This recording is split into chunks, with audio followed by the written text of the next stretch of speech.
साथियों, आज हमारे SC ST OBC के प्रतिनिधि होते तो हमको ये रास्ते में बैठना पड़ता था धूप में। आज जो है SC ST OBC के कितने विधायक सांसद हैं? क्या कोई मुद्दा उठा रहा तुम्हारा? तो महापुरुषों का सपना था कि नेता कैसा हो, सांड का जैसा हो, लेकिन ये बैल जा रहे हमारे, ये अपनी दुकान चला रही है, समाज के प्रतिनिधि नहीं है, तो ये गुजराती मारवाड़ी के पाले हुए कुत्ते। तो मुझे बताओ, ये कांग्रेस बीजेपी में, ये मैं क्योंकि आपके आधार पे बात कर रहा हूं, क्योंकि हमको एक ही दुकान लगती है, इनकी दुकान है, धंधा इनका। वही बीजेपी में जाते हैं, वही कांग्रेस में जाते हैं। अगर कांग्रेस SC ST OBC के अधिकार दे देती, बरोबर, आज बता रहे कि हमको देना है अधिकार, भैया पहले क्यों नहीं दी? इतने साल तो सरकार चलाए तुमने। तो साथियों, बताने का बार बार मतलब है कि ये एक बात की दो दुकान है, और इसलिए हम देखेंगे कि गोंदिया में 2 मारवाड़ी और 1 गुजराती और 1 जैन मालक। अभी हमारे चंद्रिकापुर हमारे समाज के विधायक है, लेकिन जब उसकी फोटो छपती वो राजू जैन की, उसकी बड़ी फोटो छपती है। बताओ, वो तो कुछ भी नहीं है राजू जैन आज के तारीख में। तो ये गुलामी मानसिकता साथियों हमारे लोगों में है कि चाहे हमारे लोग कितने भी आमदार खासदार मंत्री बन जाए, लेकिन इनके पास क्या होता है? इनके पास पद होता है, इनके पास पावर नहीं होता। तो इसलिए ये जो महापुरुषों के आंदोलन की सरकार हमको बनानी पड़ेगी, देर सही। मैं क्या बोलता हूँ, ये जो आज जो हम शूटिंग भी कर रहे हैं ना साथियों, ये महापुरुषों के आंदोलन की वजह से। और आज हमने लड़े ही नहीं, हम तो लाभार्थी लोग हैं, हराम का खाने वाले लोग हैं, हम लड़े ही नहीं। और हम बोलते हैं और कब तक लड़ेंगे? अरे तुम चमचेगिरी, भड़वेगिरी, तलवे चाट रहे हो गुजराती मारवाड़ी के, उनके टुकड़े पे पल रहे हो, तो साथियों तुम ऐसे लोग के समाज का हक अधिकार दिला पाएंगे?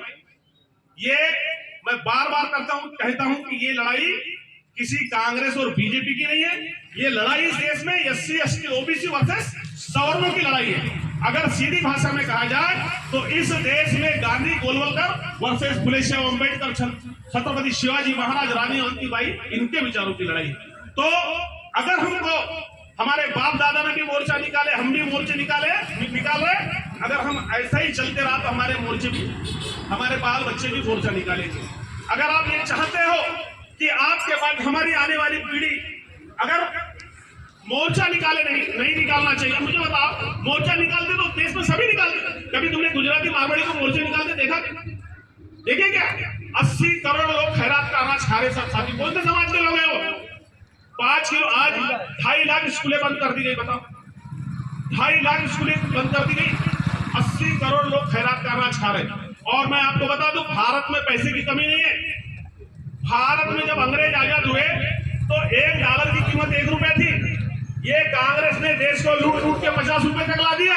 और ये कांग्रेस का ये यही से बीजेपी पैदा हुई, इसने 1 रुपए को 88 रुपए कर दिया। यानी क्या कर दिया? रुपए का अवमूल्यन कर दिया। इस देश के संविधान ने बोला कि जिसकी जितनी संख्या भारी उसकी उतनी भागीदारी।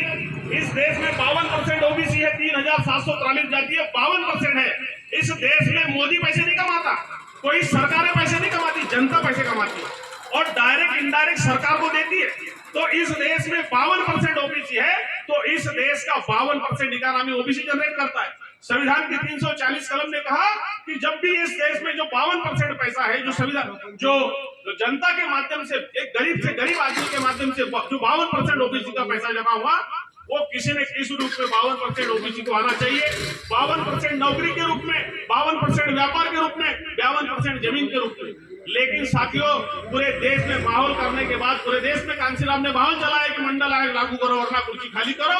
देश में माहौल बना, तब 27% जब आरक्षण दिया तो यही कांग्रेस ने लटका के रखी थी। मैं पार्टी की बात नहीं कर रहा हूँ, क्योंकि आखिर में पार्टी की बात क्यों कर रहा हूँ? क्योंकि समस्या जब तक हमको नहीं समझ में आएगी, इसका अंदर की इसकी, क्योंकि जब तक जड़ें समझ में नहीं आएगी, कैंसर है, एड्स की बीमारी है, सर दर्द की गोली से पेशी जब तक नहीं समझेंगे साथियों, तो ना कांग्रेस ने दी ना बीजेपी ने। और आज भी देखो, चाहे आमदार खासदार कितने बने मालक को, अभी एकनाथ खड़से था, है ना, पंकजा मुंडे की, उनको निपटा के कौन बन गया? अभी एक ब्राह्मण बन गया, बराबर है। यहाँ पे हमारे यहाँ कौन मालक है? कौन मालक है इस देश में? साथियों, हमारे जिले की बात करें तो लोकसभा में पवार को टिकट दिए जाते हैं, तुम देखोगे कि जातियों की संख्या ज्यादा है करके, दलाल को देते हैं क्या? दलाल को देते हैं क्या? लेकिन वो कानून मारवाड़ी के साथ लागू होता है क्या? 2000 वोट नहीं लेकिन 2 लाख वोट दे दिए हमने। तो नालायक कहीं नहीं होंगे। इसलिए हमको साथियों politics power is the master की, क्योंकि हमको अपने विचारों का नेता बनाना पड़ेगा। बाबा साहब अम्बेडकर ने कहा ये राजनीति के बारे में और नेता के बारे में, बाबा साहब ने कहा नेता त्याग का प्रतीक है, नेता जो है समर्पण का नाम है, नेता त्याग का प्रतीक है, नेता समर्पण का नाम है, नेता किसी स्वेड बनिए के कुत्ते का नाम नहीं है। तो इसलिए साथियों आपने अपना जनप्रतिनिधि जो है हमारे ये जो महापुरुषों का जनप्रति विचारों पर चलने वाला अगर जनप्रति जब तक नहीं बनाएंगे तो साथियों कई पीढ़ी तक हमको मोर्चा लेके जाना पड़ेगा आने वाले समय में, क्योंकि हमको पेशेंस रखना पड़ेगा। कहीं न कहीं कोई चीज को हमको जो हमारे आंदोलनों को बड़ा करना पड़ेगा। ये महापुरुषों ने आज 200-400 साल पहले काम किए, तब आज हम इसके लाभार्थी हुए। हमको भी एक पीढ़ी का पेशेंस रखना पड़ेगा और साथियों हम जब पेशेंस रखेंगे तो कहीं न कहीं हमारे आने वाली पीढ़ियों का इसमें भला होगा। और आप जो है, क्योंकि ये एक समय की एक तुम्हारी लड़ाई नहीं है, ये देश के बहुजन समाज की लड़ाई है, तो कहीं न कहीं हम सारे मिलकर इन विचारों पर चलेंगे तो समग्र जो हमारे जो पूरे देश में जो पेंडालों में बैठने वाले लोगों की समस्या का समाधान होगा। तो मैं आज के इस अवसर पर आपको शुभेच्छा देता हूं। आपके लड़ाई में हम कभी भी तन मन धन से साथ रहेंगे, क्योंकि मैं आपको बता दूं हमारा एक राजनीति हमारा शौक नहीं है, राजनीति हमारे लिए इन्वेस्टमेंट है। इसलिए दिल्ली का कुंभी का भी मैं बताया ना कि तिरुपति में ओबीसी आंदोलन हुआ, बंबई में अभी अगले साल यहाँ पर है अमृतसर में, ये अभी कल तो हम लोग इस आंदोलन के लोग हैं। हम जो है ये जो शेर बनियाओं के गुलाम नहीं है, और जिसकी गुलाम मानसिकता वो समाज को अधिकार दिला नहीं सकता।